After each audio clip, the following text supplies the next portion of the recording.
Hello again, everyone. Zach Attack is here with my TNA Impact Wrestling review for tonight, Thursday, May 10th, 2012. The last Impact before the pay-per-view sacrifice. Over tonight's Impact, I thought was, for being a before pay-per-view, there were some decent things happening. A great X Division title match. Okay, decent main event.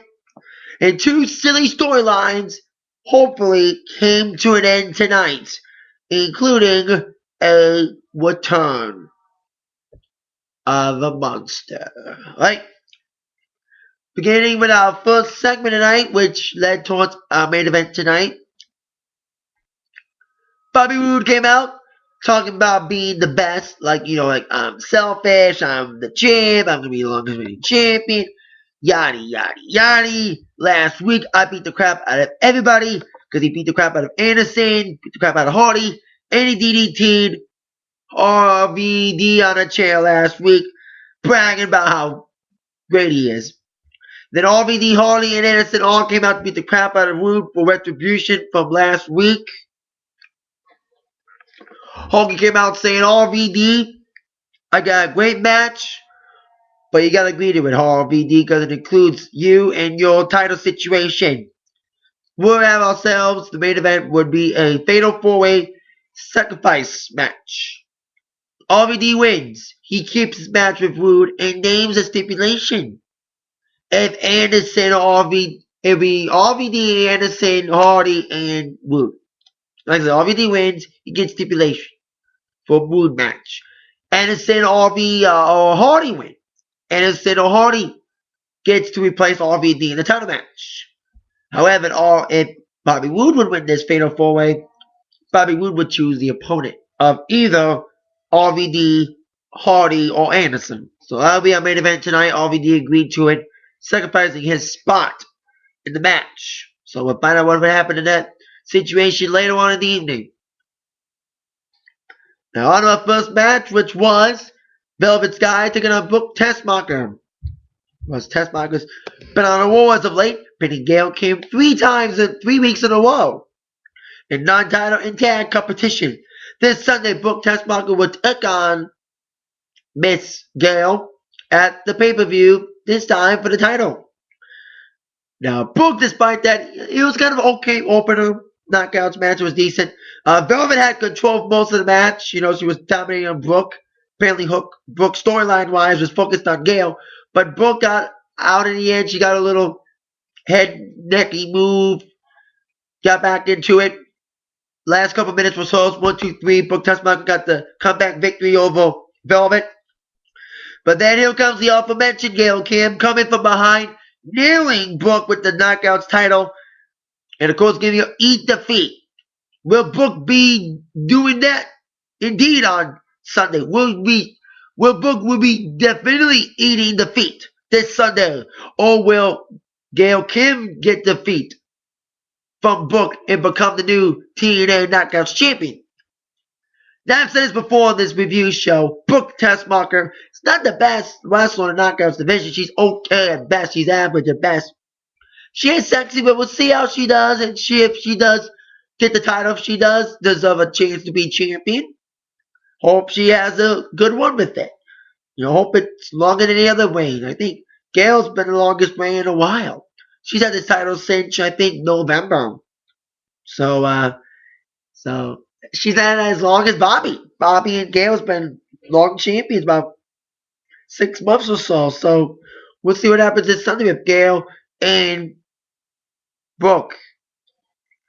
Now on to our next match. Well, not exactly our next match. Wasn't even a match. It's more like a segment. Bully Ray taking on Austin Aries this Sunday. Said a message would be sent tonight to Austin Aries. Well, it did, at the expense of Matt Morgan. Matt Morgan was heading out to the ring, ready to take on Crimson. But before he could do that, Bully Ray came out and attacked Mr. Morgan, nailing him against the steel post, making his head bleed. No, there weren't people covering it like WWE. Anyway, TNA's a company you can bleed and bleed and bleed, and you don't have to cover it. Anyway, you don't have to wear gloves to wipe it off. Anyway, of course, Morgan was carried out thanks to that little attack. So Crimson wanted a count-out victory, kind of a cheap way to win. So it was kind of a stupid segment. I bet you, I said this on my review, on my attack line today, and I was kind of suspiciously white. I said some screwy will happen during this Crimson Morgan thing to make a match and sacrifice. Well, Morgan didn't even make it to the ring to face off against Crimson. So I'm guessing Crimson will face Morgan this Sunday. Hopefully Morgan will be healthy, storyline-wise, by the time we get to Sacrifice. So there you go. No contest, kind of a count-out victory. I don't call it a count-out victory. I call it no contest between Crimson and Matt Morgan. Wasn't even a match. It was a segment. Now that little stupid incident. Speaking of Austin Aries, I mentioned Austin Aries, Billy Ray. On to our next match, which was for the X Division Championship. As Austin Aries defended the title against Zema Iron. These two have faced off before. In this match, very back and forth action. Great X Division action at its finest. Love the crowd chanting TNA after the Austin Aries fly. And Zema Iron both flew through the middle of that was awesome moves. And great action, great back and forth action. Austin Aries got the victory in this matchup after a brain buster. Sending a message indeed to Bully Ray. Even when he flew off the middle rope to Zema Iron, he said, Bubba, this one's for you. So Austin Aries is ready for Bubba / Bully Ray this Sunday. We wouldn't see the last of Bully Ray, however. We would see Bully Ray later on in the evening, involving his little stupid storyline with Chris Parks. So Aries wins in his match. I love the old school chants like, this is wrestling. I like that. You know, TNA gets a lot of slack sometimes. You know, TNA is not the best company in the world. You know, like I said, they make some mistakes and everyone knows and everyone bitches about it every time TNA makes a bad move. See what happens if King Mo coming in's a bad move enough. Because King Mo coming in from Bellator, well, from Strikeforce to Bellator and TNA, see how that bails out. Anyway, they also good thing about TNA. The X Division's, of course, the best thing about TNA. Austin Aries winning that match. Great matchup. See what happens with him and Billy Ray this Sunday. Now, I mentioned two storylines coming to an end kind of tonight. One silly storyline that kind of came to an end tonight was the storyline between AJ, Kaz, and Christopher Daniels. Now, of course, we saw the whole... I know, dude. Peanut Gallery. Anyway, this whole thing with AJ, Kaz, and Daniels has been going on for a long time. Kaz turning heel. This whole blackmailing thing with AJ, having a big secret, yada, yada, yada. Well, the secret was revealed tonight. They were saying that the reason, because AJ has been like the big poster child of TNA, Kaz and Daniels are saying the reason accusing AJ of apparently sleeping with the boss, Dixie Carter. They showed pictures of AJ kissing and hugging Dixie Carter, saying the reason why AJ gets all the big opportunities is because he basically kisses ass, literally, with Dixie Carter.